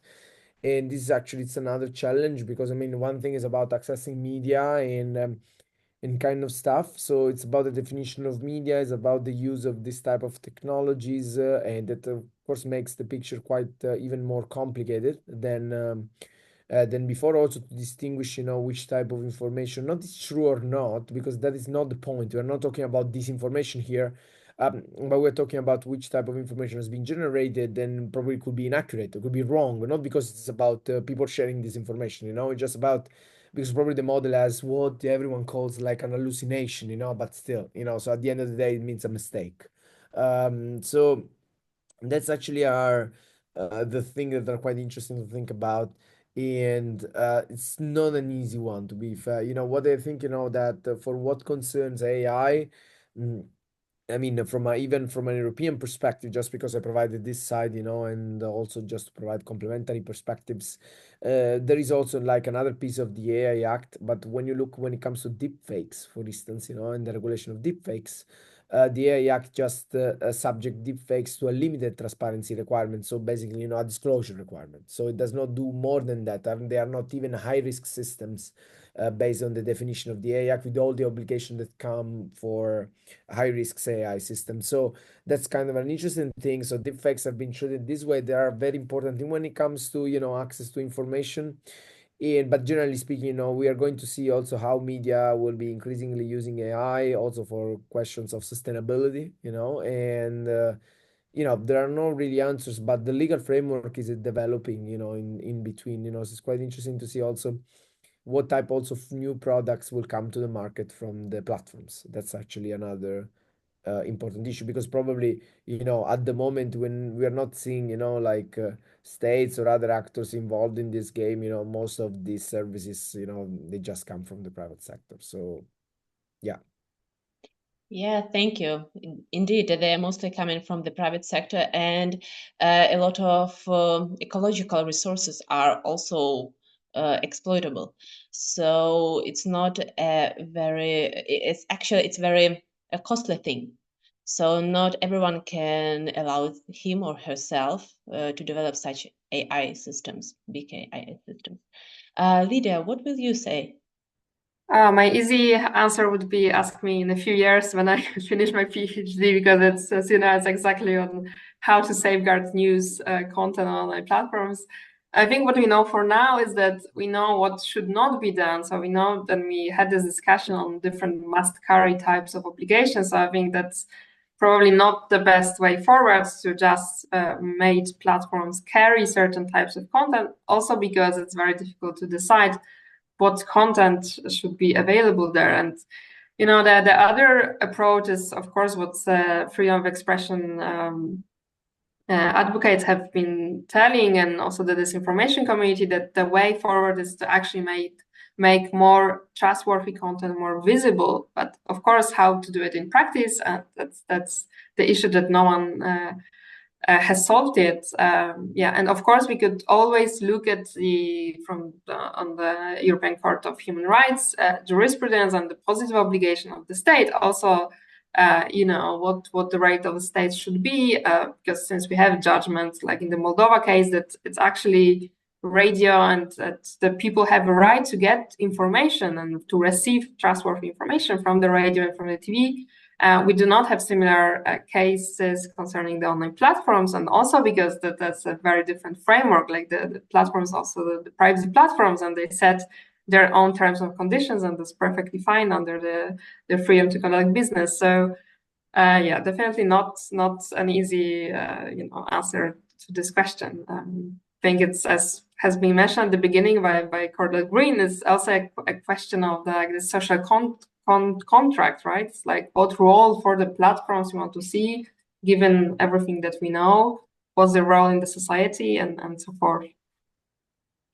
Yeah, and we do have a comment from Cordell on our question, on our issue, is that difficulty notwithstanding, the law should impose fiduciary responsibilities on platforms as a solution to the information asymmetry and power imbalance between platforms, governments, and users. We can model our relations of power and trust, such as lawyer-client, doctor and patient, where the fiduciary has an obligation to protect the interest of the vulnerable party.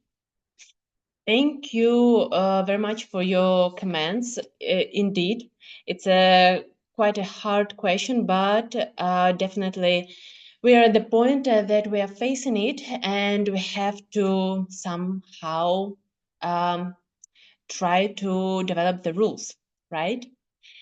And there is another question, actually, and it is connected with the deepfakes that we are also talking during our panel.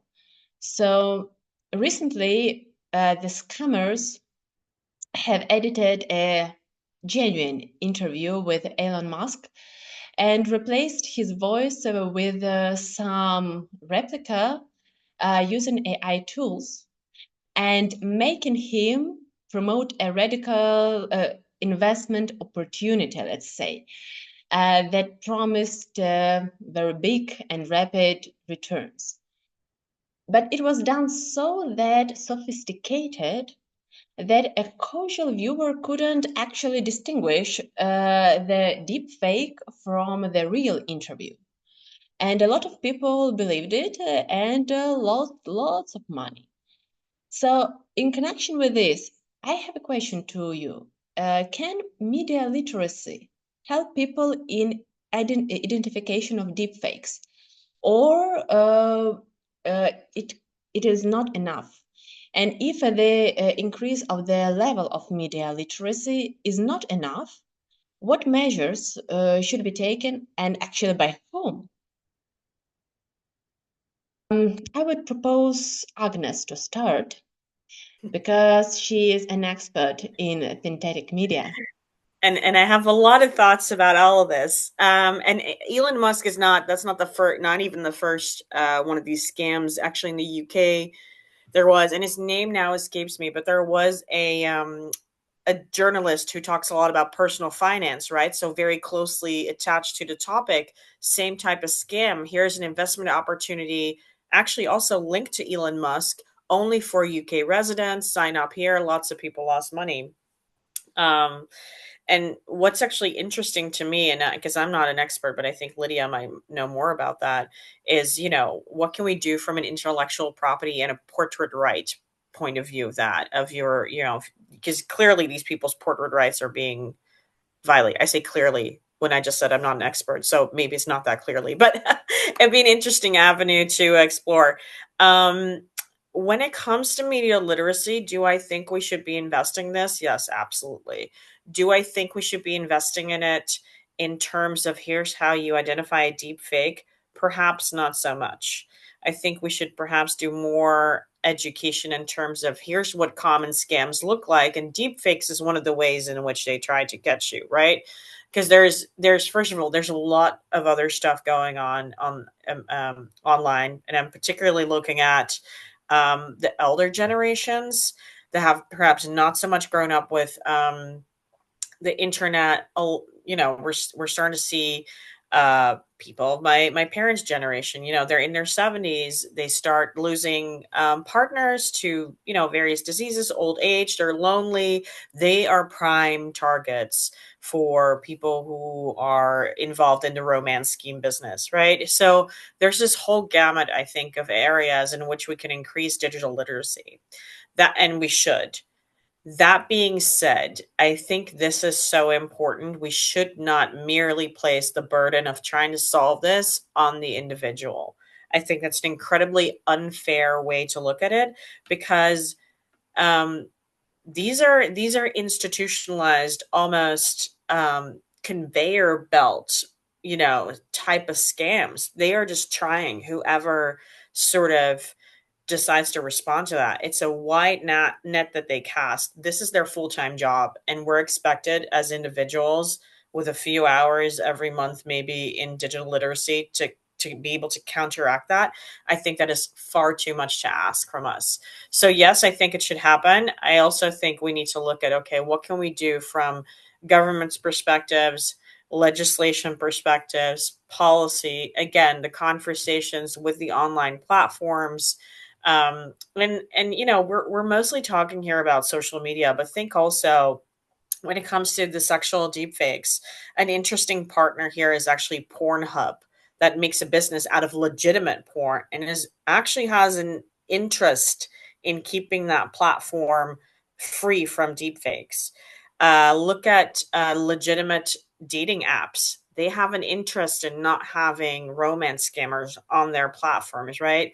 I think we do need to think about this in a very sort of broad and all-encompassing way. There's a lot of companies out there that form little parts of the puzzle, and we should definitely make sure that we involve a really large part of that sector in whatever strategies we decide to deploy. But I think it's multiple avenues.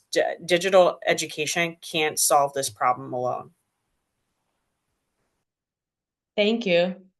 Gordel also agrees with you and says that it's a great point. What would you add, Nicole? Thanks. No, I agree. I think Agnes has a very holistic approach to it, and I appreciate all of the many dimensions she was referring to. I think one of the challenges is that we also really need more evidence on this effectiveness of media literacy and of fact checking, because I think they're easy solutions that people are saying. I think after some of the scandals that came out a few years ago, that Meta was saying, oh, but we invest an unprecedented amount in third-party fact-checking, these trusted flaggers. And Giovanni and I were also doing some research on fact-checking organizations in Africa, and there's actually they are checking just a few posts. Some of these organizations are just doing a few posts a month, and they're nationally based organizations. I mean, this is just barely getting into the issue. So I think it can't be, it's too easy to say media literacy and fact checking when, here in South Africa, we recently had elections. I never really heard of a fact checking organization that was operating, and I was a pretty big news consumer. And I know these fact checking organizations. I know them well. I have a lot of respect for them. And I think that they do good work within a scope that they can. But in terms of actually having an impact on how people are thinking about it, really getting into the mainstream, reaching the average, news consumer, it's difficult, particularly when, the root of the issue is much more complex than just mis or disinformation. It's coming from politicians, it's coming from people who have a large, and deep-rooted interest in spreading this. And so it's quite a complex challenge. And I think we also just don't have enough information. We don't have enough evidence on how some of these so-called responses, how effective they are, and how they work in very, very different societies, Thank you very much. Giovanni, what is your opinion on that?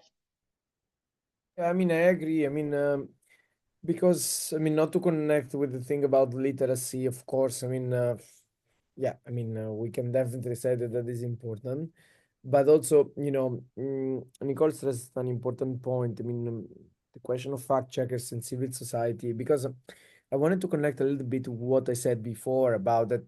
I mean, we are sometimes asking for more information. Okay, I understand. But sometimes we have also information that is not scraped, so that is not analyzed, that is not examined, because the if you want the stakeholders that are interested, like in or will have an interest to access this information, at the end they have limited resources, they have limited time, they have a limited scale. So in a society, it's also important that because I mean the single, especially with such a complexity, the individual is not always able to follow everything that is relevant for its participation, to be fair. And so it's important to think about these intermediate organizations that usually are represented by civil society organizations. But very often, there are so many problems. I wanted just because I wanted to complement, a little bit the view with the things that we said. Very often, these societies, these organizations, they do a lot of things also with a very low budget, and sometimes it's normal that they try to find and support their activities to different types of ways, and sometimes they could be captured, like policymakers as well. That's another important issue, like any organization, so it's not just about them. And this is a big issue. I mean, also since Nicole is here, I mean, we've been a little bit seeing this thing with some fact checkers, for instance, relying on resources, for instance, for coming from the Meta journalist project. Is completely fine. So it's a project that helps, I mean, at the end of the day, to find this information, but at the same time, we have been seeing some organizations relying a little bit more to this type of funding, in order to fact check this information. It's perfectly fine, but I mean, there is also a problem for this organization in order to support their activities, and so there are already quite a few. They sometimes struggle with analyzing this information. At the end, the problem of access is not just about accessing information or having the skills to understand this information. It's also about, I mean, having even research or civil society that analyze, or media, if you want, investigative journalism that analyze this information. Otherwise, I mean, we can, claim and argue that we want more, and we have, I mean, probably we get that, but at the end, I mean, we don't know what to do with that, and that's even worse. Lydia, what is your opinion? I'm the last to speak, so that's the most difficult always. No, I agree with everyone that has been said so far. Like Agnes, I think she's an expert on the topic. But talking about deepfakes, like synthetic media in general, I recently read an article by our colleague Thomas Gills, who analyzed the Article 50 of the AI Act and how the transparency provisions apply to synthetic media. And yeah, I find it problematic to see how there is very low threshold of what information should be provided. So we talk a lot about transparency of AI is like a hype, is the motive of many discussions, but actually I think that also we should really discuss what transparency means and what information should be provided to the user when she or he encounters the synthetic media content. Because I know that the very large online platforms, when you read their policies on synthetic media, they just say, we just make this small remark somewhere under the photo of generated with AI. I mean, is that a meaningful transparency? Is that a meaningful information to me as a user that this was generated with AI? I don't really know what that means and how trustworthy does this make the content I'm approaching. So I think another topic for the discussion is really the meaningful transparency and really what information should be provided to these types of content. Thank you. Thank you so much. As we see that AI opens a lot of possibilities for us, for media, for journalists, for the society in whole. However, it brings threats to human rights in play. And there are a lot of problems such as inequalities, imbalance, lack of ecological resources in a long run. And in connection with this, the role of law and clear rules of behavior of all stakeholders is becoming extremely important, as well as the role of media literacy, as well as the issues of real, meaningful transparency of AI and fact-checking initiatives. So I think that we have a lot to do in the future. And with these words, I think that we will wrap up our panel. And I want to say that I'm extremely extremely grateful to all speakers who contributed to the event, took their time and joined us and shared with us their valuable expertise. Except that, I'm very grateful to participants for taking your time to join us on the panel. And I would like to remind you that you can register for our global AI conference that will be held tomorrow on the GatherTown platform. And you can explore a variety of opinions on AI and information accessibility there. I would also like to remind participants who have registered for the second panel that it will start in some hours, so please join us after the break. Thank you very much. Have a great day. Take care and goodbye. Thank you. Bye. Great pleasure. Thank you so much. Thank you. Thanks, Thank you, everyone. Daria. Bye.